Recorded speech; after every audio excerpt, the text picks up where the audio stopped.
Hi everyone, Rachel Mednick here. I am here with Jessica Joy London today. She is one of my favorite clients, and she is bringing so much freaking magic into this world. It is unreal, and I'm so excited to introduce her to you guys and vice versa and learn a little bit more about what she's working on. I just want to remind everybody that today is Friday, so happy Friday. So think about today, what you can do that is going to make you feel really great about your week. So you can go into the weekend, you can just have fun, you can start off Monday, you can be clear on your goals. So on Fridays, make sure that you're thinking about what's the one thing you can do today to feel really good about your week. And also, what are your top 3 priorities for next week? So Jess, what do you think? What are you going to feel really good about this week? Or maybe you've already done something this week that feels really great and exciting. So if I had to pick one, I would say it's getting my space cleaned out so that I can feel more clear on what I'm doing and be able to think clearly about what I'm planning. When your space is cleaned out, like you're giving yourself space to think and to plan and to see what's actually happening, rather than so that you're not distracted by all the things, by like how people come and distract you from what you're really trying to do, and how stuff that's surrounding you distracts you from what you're really trying to do. So really my biggest goal this week, even though I have a million things going on, was to clear out my space so that I can be clear on what my goals are and what my genuine actions need to be to get where I need to be. Yeah, absolutely. I think it's so important to really have a workspace that's inspiring to you and that you can really let things flow freely. And I know some people actually work best in clutter, so if that's what works for you, great. Yeah. I know for me, really taking time on Fridays, I do this actually every Friday afternoon. I clean out I shut my workstation down in the afternoon. I clean my whole house and get really organized. And it just really helps set you up for the following week and really helps you to kind of clear out brain space. I think the act of organizing and cleaning is something that you can also easily control, and it's something easy to grasp onto. Right. So it's just a way to kind of be like, okay, I have this situated, and so now I can have all the other stuff situated too. Now I can move on and be clear. Yeah, and be clear. Exactly. Yeah, absolutely cool. So I have become obsessed lately, as you know, with how fear shows up for entrepreneurs. I think that it's something that comes up for all of us and is not something that people talk about enough. No.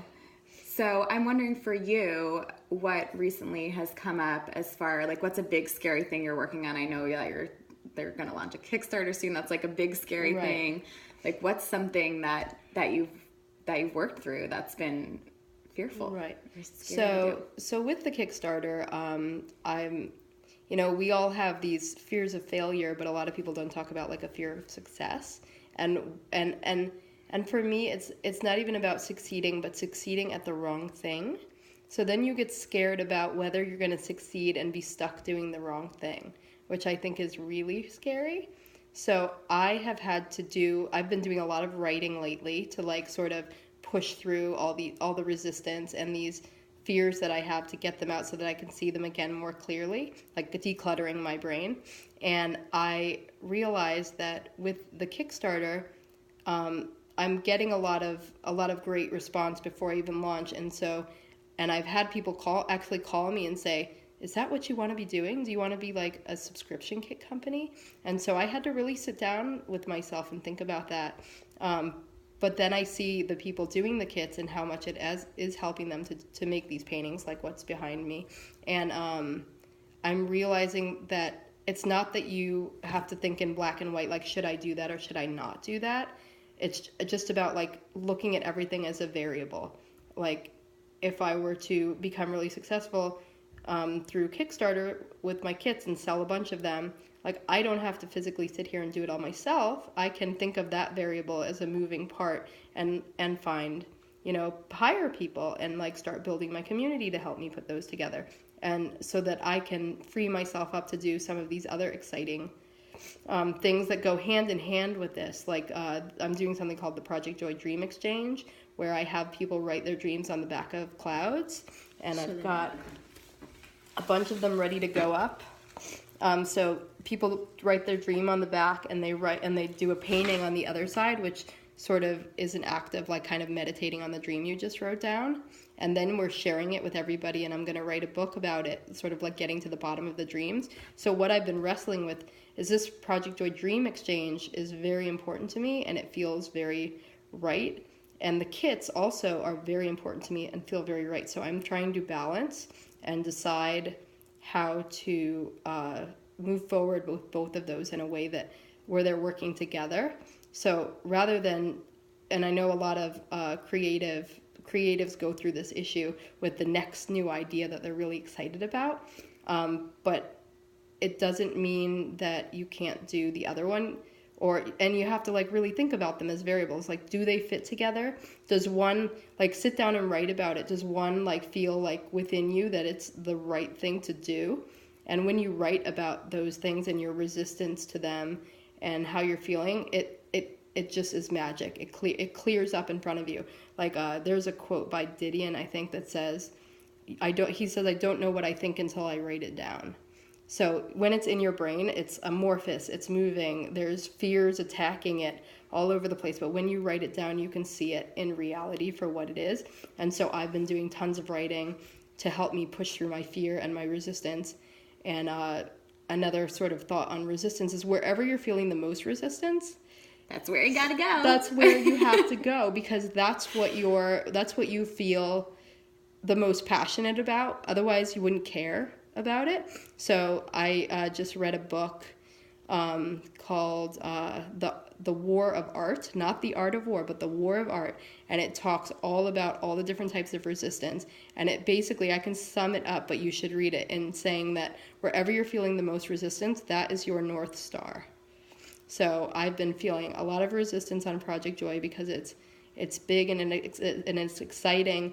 And I'm just trying to make sure that I do it in the right way. So part of me, when I get scared, I want to say, oh, well, I'm just going to do the Kickstarter and just post it, just do it, and whatever happens.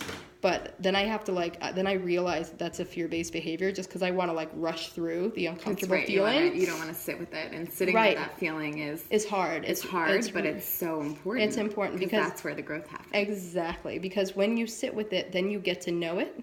And especially if you write about it, you get to know it, and then you're not going to make the same mistake and not repeat the same pattern, so that you can move to the next challenge and grow. So, yeah. Yeah, and I think also with fear, it usually means if you're afraid of something, maybe it's that you're not connected with your why. Maybe you're losing sight of why you're actually trying to do that. So I'd love for you to talk a little bit about why Project Joy is so important to you, why this Dream Exchange is so important to you. Because I think at the end of the day, I'm getting goosebumps when I even say this right now. At the end of the day, that is what's going to really propel you forward and be able to help you really break through that fear. Right. And, writing is a great tool, and there's other tools, and you have to find what works for you. But that's what's going to really motivate you to just say, hell with this. I'm making it happen. You can't do it unless you're clear on why you're doing it. That's the most important thing. So I'll just kind of start at the beginning. I'm a museum and gallery exhibited artist. I've been selling my work since high school. I'm 35 years old now. I had a very successful career as a professional artist. And I went in that direction because that's what everybody else told me to do in school, right? When you're in art school, that's how you prove that you're successful, by getting gallery representation, by selling your work, by showing in museums. And I did it, and it was really exciting in the moment, but then I felt empty because you had a bigger calling, right? Yeah. And we only have less than a minute left, so we're just... Right. Yeah. So what I realized is I was making these giant paintings, like what's behind me, to help immerse people in what it felt like for me to make the art. And over time, I realized that the way to really immerse them in it is to give them the tools so they can make it themselves. And that's why Project Joy is so important to me, because it makes it... 52 kids did this with me. They did the painting, not me. They did this. They've never done this before. If they can do this, you can do this. So what else can you do that you don't think you can do? So we'll leave on that note, because that's pretty awesome. So you guys will be hearing more about Project Joy when the Kickstarter launches from me, absolutely. And go make some awesome stuff happen this week and this weekend, guys. Have a great Friday. Don't forget to dream.